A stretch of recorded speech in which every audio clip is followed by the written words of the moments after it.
We're playing this because for $22,000, you and I could have a piece of the Titanic, as in a biscuit from the Titanic. Well, you know what? I mean, this is just another one of these auctions where stuff from the Titanic is sold. What a couple of weeks ago, it was a menu. Remember the menu? And then I think this story has gone national, though, with this biscuit. What I can't believe is that no one took a bite out of this biscuit that was saved by this family right here in Rochester, and it's Jim Fenwick's family, and Jim is a college professor at Nazareth. Jim, does the biscuit come with a letter of authenticity? Actually, it doesn't, but it's been documented for many, many years by Titanic experts that my grandfather did, in fact, get this from the Titanic. This is probably one of the most fascinating stories. When I heard about this, I'm like, of course Rochester comes out of Rochester, because so many people have ties to, it seems like, every big story. And so tell us the story of your grandfather and your grandmother. They were not on the Titanic. They were on another ship. They were on the Carpathia, which was heading towards Europe. They were on their honeymoon cruise, about to embark on a grand tour of Europe. And in the middle of the night, the Carpathia got word that the Titanic was sinking, and the captain of the Carpathia went full speed ahead through the ice field to try and get to the Titanic and rescue survivors. And my grandparents were on the Carpathia, and my grandmother went up on deck and took many, many pictures of all the survivors coming to them, of the ice floes and the icebergs. And they basically, I guess my grandfather, after they lifted some of the lifeboats onto the deck of the Carpathia, reached in and took a souvenir of one of the hardtack biscuits that were the survival kit in the lifeboats, and he just put it in an envelope and kept it.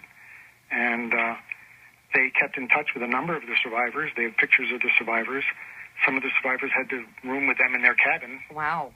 When they and wear my grandfather's clothes because they had nothing. I'm so impressed by, this biscuit stayed in pretty good shape all these years. How have you managed to keep it in that great a shape? It's been basically locked in a safe deposit box for most of that time, so that it, and along with all the other artifacts that we had from that, were kept very carefully by the family, by my parents, and then by my brother, sister, and myself.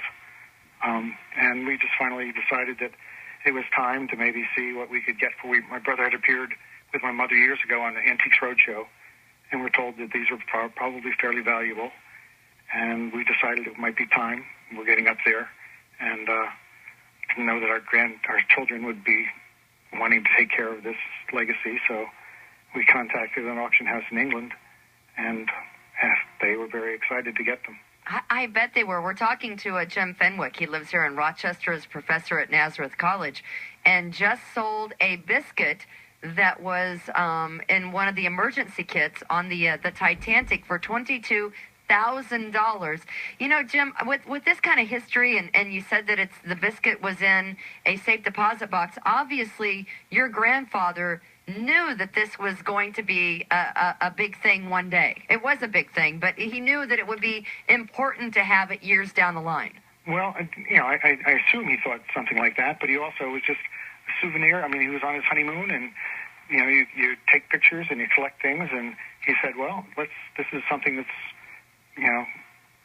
worth keeping. So he tucked it away, and all these years later, we still have it. You still have it. And your grandfather also kept a diary about that whole incident as well, right? Yeah, he intended it to be a diary of their trip through Europe, which it was, but the first few pages of it detailed being woken up in the middle of the night by the loudspeakers on the boat, or by whoever was telling them that they were shutting off all the heat to the cabins so they could have more power to the engines so they could speed through the ice field. Do you have anything else from the Titanic that you think may be of value?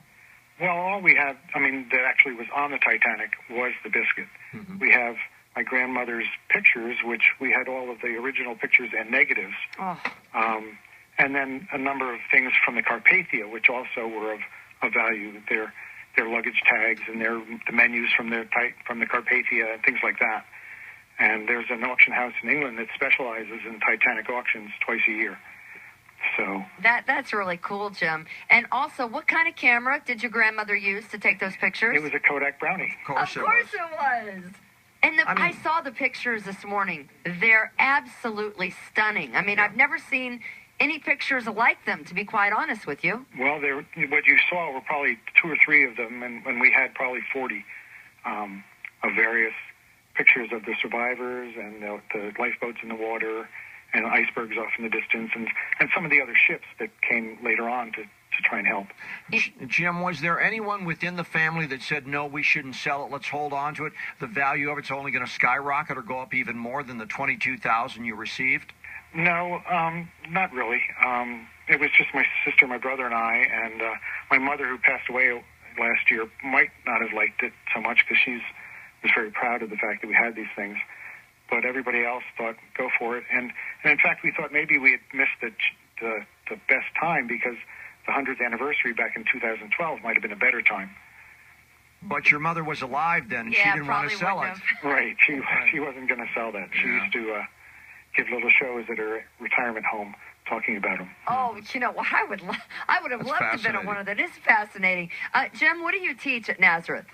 I am in the School of Education, and I am the chair of Department of Language Literacy and Technology, and I teach in the Educational Technology program. Oh, wow. That's very cool. And so what are you thinking down the line? You're going to be retiring soon, or? Well, I've got 3 or 4 more years, but sooner or later. It's nice to think about retirement, isn't it? Yeah, I still have a mortgage, so I can't really think about it too much. Okay, one of our listeners is wanting to know, as a young adult, did any of you or your siblings ever just put your tongue on the biscuit just to see what it would taste like? No, it was rock hard. Oh, really? So you would have broken a tooth on it if you even tried. So we didn't. We barely ever saw it. It would come out of the box every couple of years, and we'd see it and say, "Yep, it's still there. It's still in good shape." I mean, when your mother was alive, would everybody gather around and you'd see the biscuit? Well, no. I mean, when she had it, and it was kind of locked away most of the time. Yeah. When she gave her little shows, she would take it out and show the other retirees in the retirement home. But other than that, it didn't much see the light of day. I love that because, again, Jim had mentioned that they were on Antiques Roadshow. Yeah. And they do, from time to time, come through Rochester or Buffalo. Yeah. They get around near here. Well, this was down in Maryland. My mother was down in Maryland at the time. And my family was my parents were from New Jersey. So that's where my grandparents lived at the time. And so did your grandparents, they did get to go on their honeymoon. They got to finish out their trip? Once they got back to New York, they got on another boat and turned around and went back across the ocean and had a grand tour, I guess. We have postcards from their trip, and it was, I guess, very successful. I guess they might have been fairly well off. They were an older couple when they got married. You had mentioned your father kept a diary. And grandfather, yeah. Grandfather. So, who has the diary? Oh, that went off in the auction as well. It did. Wow. It did well. It did pretty well, assuming, got a good amount for that as well. Yeah, so $22,000 for the biscuit, which you are on national news. I mean, this story has gone national, and the diary of your grandfather fetched $7,000, I believe. Yeah, well, I think it was 7,000 pounds, which might have been, translated into dollars a little bit more. Well, so what do you do? What do you do with the money? You share it with your... You divide it 3 ways? Do we divide it evenly? It's 3 ways, yes. There you go. Nice. And it's nice. They sold half of our collection at this auction, and another half will go up in April. But the big items were in this auction. Wow. Well, there you have really it. Cool. $22,000 cool. for a biscuit from the Titanic. Jim, we appreciate your time. That's okay. Thank you for calling. Jim Fenwick is a professor at Nazareth College. His grandparents were on the Carpathia. What are the odds